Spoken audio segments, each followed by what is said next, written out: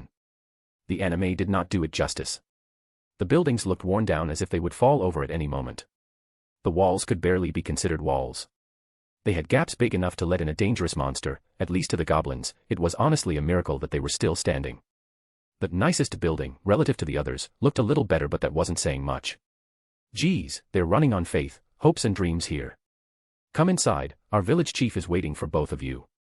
The goblin led us inside the building, which was very bare bones on the inside.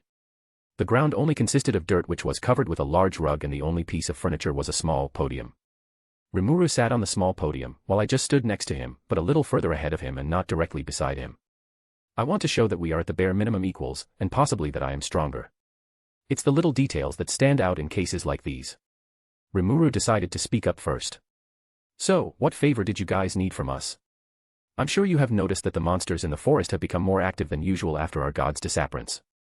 The old goblin said to Rimuru. No. Rimuru, come on, man.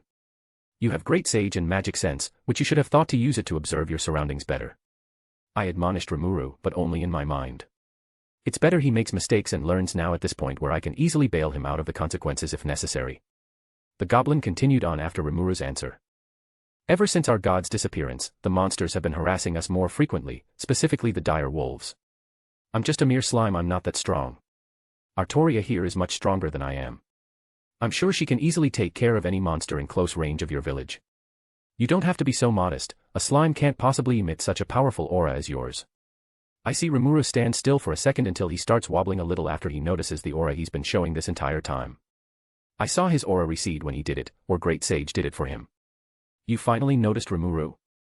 Don't want to sound mean, but it took you long enough, I told Rimuru, finally speaking my first words during this whole meeting. You knew the whole time. Is this what you meant by when you told me that I'll find out later?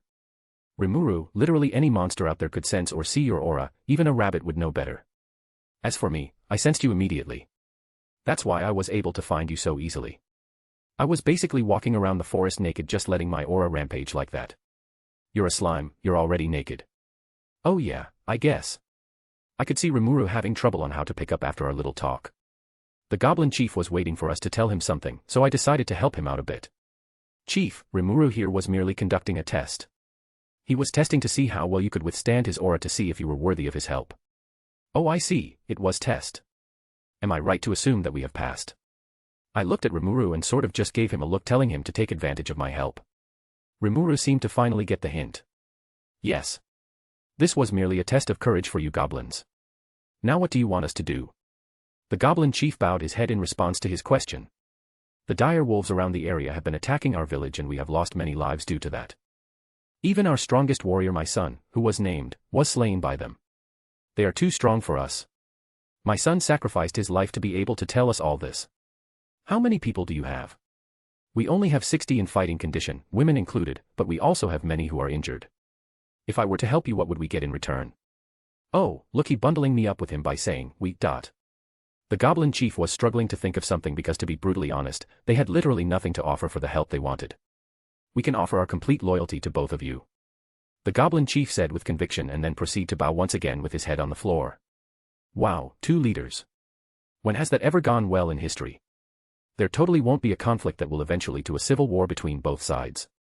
Luckily, I'm not like that. Why would I get jealous at someone who will have an endless amount of paperwork? I'm a do my own thing. While I was watching their oath of loyalty to us, I and everyone else suddenly heard multiple wolf howls. The entire village proceeded into a mass hysteria of fear almost immediately, with shouts that they were all gonna die. Me and Rimuru just walked out of the goblin chief's hut before Rimuru decided to shout and get everyone's attention. Everyone. No need to panic. I, Rimuru Tempest, will grant your wish of protection. All the goblins immediately went down to the ground to once again offer their loyalty. Hey, Arttoria. Let's go beat up some dire wolves. No. I gave a simple, short, and concise answer. No beating around the bush. What? Why not? You said, I, Rimuru Tempest, will grant your wish of protection. That was only you. I still need to decide for myself if I want to do that or not. So are you gonna help me out then? I noticed he sounded nervous and a bit afraid that I would say no. I will help, but please understand that, for now, I will be making my own choices of what I want to do. If you want to do something extra for the village, that's your own choice. We are not at the stage where you can lump me with the decisions you make. A bit harsh maybe, but you gotta be tough sometimes to help someone else out. Rimuru stood still. He seemed to have lost that spunk when he made his declaration earlier. Come on Rimuru, it's not that deep. You're probably overthinking my words, so stop being so down and let's see what we can do to help these goblins out. Chapter 4, Chapter. I know I said I would help the goblins, but there's not much to do. They don't have a lot of resources to do much with. Okay, we should build a wall. Take as much wood as you can to build a wall around the village. Rimuru gave a somewhat questionable command that I just had to shut down. Wait, don't do that. I stopped the goblins before they tore down what little houses and buildings they had for wood. Rimuru, there's no need to do that. If you want a type of wall, I can fulfill that purpose. They're just dire wolves, you alone could take care of that. Having me is complete overkill, which is the best type of kill. But, that will leave the village defenseless. No, it wouldn't. Do you realize I am here? Trust me, with me here, not a single wolf will get past the border. If anything, the lack of defense will instill a false sense of confidence in them and they will recklessly charge in.